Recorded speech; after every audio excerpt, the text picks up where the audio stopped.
estava sentada lá naquelas mesinhas de pedra ali embaixo, que eu nem sei se hoje em dia ainda tem, né? Tava lá sentadinha, ela começou a chegar uma pessoa, começou a chegar outra pessoa. Eu sei que daqui a pouco tinha mais de 10 pessoas ali embaixo. Dando o horário para começar o ensaio, a mãe levanta e fala assim, ó, quem veio pro grupo folclórico vem atrás de mim. Todo mundo.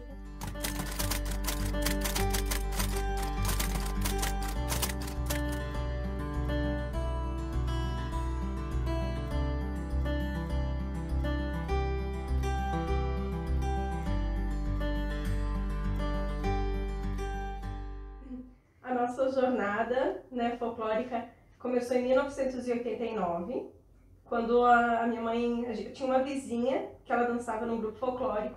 Minha mãe já gostava muito dela, resolveu me colocar para dançar. Daí eu entrei com o menino, com o Gabriel, que ele dança até hoje, né, no nosso grupo. A gente iniciou no 25 de julho, no Blumenauer. Eu tinha 7 anos de idade, a gente dançava no infantil. Aí depois de tirar algum sarro meu, assim, por dançar em grupo folclórico, alguém acabou gostando e depois ela também entrou no Blumenauer, só que daí na categoria adulto. Essa fase foi bem engraçada, né? Adolescente. Aí eu olhava para aquilo assim, ai, coisa de gente colona. Mas o colono para mim era como quem dizia assim, ó, coisa brega, né? Ai, parece que eu vou dançar em grupo folclórico. Aí eu fui assistir a primeira apresentação dela dentro do clube mesmo, do 25 de julho, né? Saí de lá assim, chorando igual uma louca. E eu lembro que eu achei lindo, maravilhoso. A primeira coisa que eu falei para a mãe quando eu voltei à mesa, assim, será que tem um lugarzinho para mim dançar também nesse grupo, né? E aí acabou acontecendo isso. Ela entrou um ano antes, né? E eu entrei no ano de 90 com 16 anos. De início, eu fiquei com muita vergonha, porque sempre fui uma criança bem tímida. Só que eu entrei achando que eu já ia dançar com o meu amigo, né? Só que não, chegou lá, tive que dançar com outro menino, então foi horrível, assim. Eu chorei muito, porque eu não queria dançar com outro menino e tal. Aí, né, eu por mim já tinha saído ali mesmo, não ia voltar mais. Mas a minha mãe não deixou. Aí a gente continuou indo e depois fui pegando as danças. Nossa, a gente viajou, foi muito legal, era muito legal mesmo, gostava bastante, assim. Também teve as viagens, né, com a categoria adulto, também foi muito legal, porque assim, você viajar sem pai, sem mãe junto, era, nossa, né, era o máximo. Olha, 16 anos, olha onde é que eu tô em Goiás, porque eu fui junto com 25 a primeira vez para a pousada do Rio Quente, né, hoje é conhecido como Rio Quente Resort, né. Então, assim, foi muito bacana, foi muito gostoso. Apresentar no outubro era ainda melhor do que viajar, porque parecia que a gente estava ali, né, exaltando. Só que, claro que na nossa ignorância da época, a gente não sabia o quanto isso realmente era bonito, o quanto era gostoso, a importância de você estar somando para a cultura, né? A gente não tinha essa noção.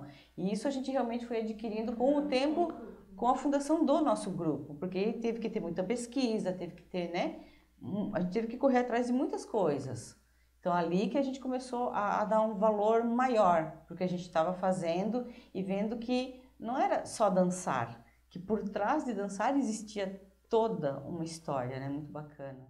Tem a questão de a nossa vida antes do folclore e a nossa vida depois do folclore, né? Porque daí os nossos interesses foram mudando, nosso círculo de amizade, os eventos que a gente ia, já começou a tudo fazer parte da cultura alemã, tudo parte da dança. Assim, sabe, teve uma mudança bem significativa. E ali, então, eu estava com 19 anos, né? E eu lembro que a mãe que começou com essa ideia, né, de fazer um novo grupo folclórico na cidade. E realmente nós não tínhamos noção nenhuma do que precisava, como é que tinha que ser. Não existiam tantas regras como existe hoje, né, com a Associação dos Grupos Folclóricos. Eu lembro que foi feita tipo uma pequena reunião, aquela reunião na sala da casa, onde ficava a televisão. Então a mãe, o pai, eu, uma família matriarca, né, que a mãe sempre foi a mandona, né?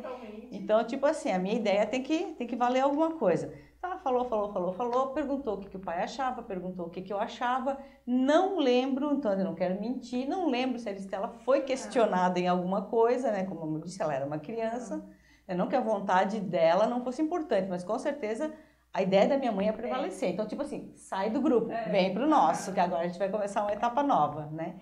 mais ou menos por aí. Então, eu lembro muito, muito claro, assim, daquele momento da gente conversando, não exatamente o que foi dito, né?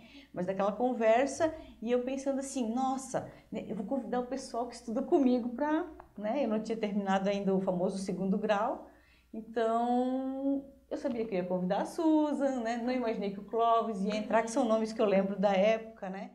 E foi engraçado, porque no primeiro ensaio eu estava muito nervosa, porque a mãe me colocou como coreógrafa do grupo. Então, as danças a gente estudava pelos vídeos que a gente conseguia dos cursos, né, feitos em Gramado, e eu ia ter que passar aqueles passos. Tipo, eu nunca estudei essa didática, né, não fiz magistério, não fiz nada disso. Gente, como é que eu vou chegar lá e ensinar as pessoas a fazer isso, né? Então, assim, foi um desafio muito grande e gostoso, né? E a gente começou com cerca de 4 pares, sendo que a maioria eram meninas. Então, tivemos que colocar meninas com meninas para dançarem juntas, né? Isso foi o primeiro domingo de ensaio do grupo.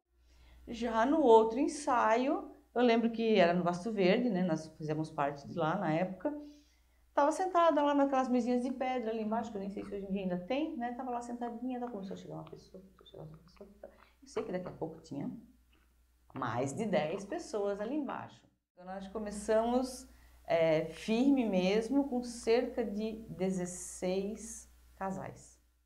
E aí, então, na escola também, né, foram algumas pessoas que estudavam comigo, né, conhecidos de conhecidos, e quando a gente viu, a gente estava com uma trupe legal, assim, né, tinha bastante gente.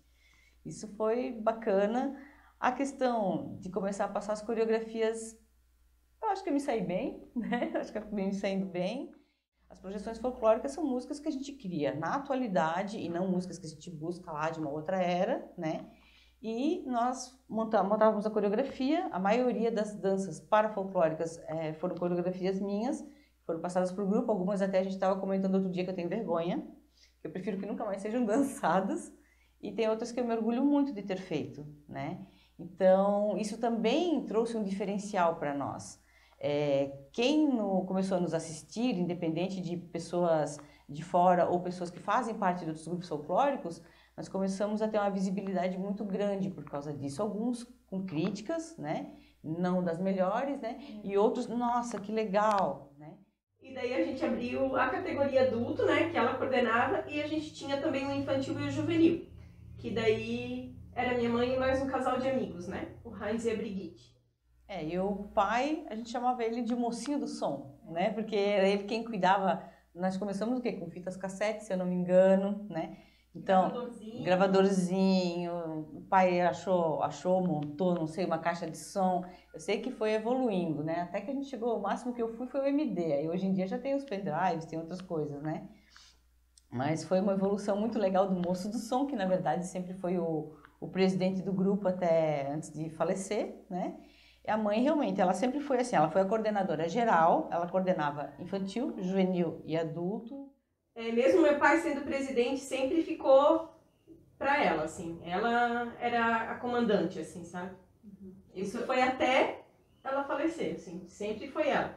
Outras pessoas, às vezes, coordenando junto, mas a decisão final sempre foi dela. Sempre era dela. E ela fazia tudo sozinha. De montar o grupo que ia, de pensar nas danças que iam ser dançadas, no traje que ia ser usado. Então, ficava tudo muito pra ela, assim, sabe? E ela nunca se queixava, assim, de estar sobrecarregada ou de fazer tudo sozinha. Pelo contrário, ela adorava, assim, sabe? E aí a gente, mas como é que a gente vai se apresentar sem traje? O que a gente vai fazer? Eis que Dona Ítala, com aquele brilho maravilhoso que Deus sempre lhe deu, né? Teve a ideia da gente dançar. Todos, meninas e meninos. Bermuda jeans, tênis e a camisa com a estampa do grupo, que antigamente não era essa, né? E lá fomos nós com a cara e com a coragem. Todo mundo nervoso. Na época não se falava muito em fazer coreografia própria, né? Não. Aí a primeira dança foi uma dança folclórica e de cara, na primeira apresentação, ainda sem traje, a gente teve a coragem de apresentar uma parafolclórica. Que a gente começou a pensar, né? Eu, o pai e a mãe ali, meio que discutindo, né? Que nome que a gente vai dar para o grupo. Como nós estamos, né? No Verde Vale, né? E também dançávamos no Vasto Verde. Então, acho que meio que surgiu uma ideia ali, vamos juntar uma coisa com a outra e vamos fazer. Porque assim, o que significa o Volkstanzgruppe, né? Grupo de danças do povo, né? Danças populares. E Grünenthal, Verde Vale. Então ficou o grupo de danças do povo, ou populares, né? Do Verde Vale, como o Vale do Itajaí e o Vasco Verde. Era mais ou menos uma junção meio doida disso.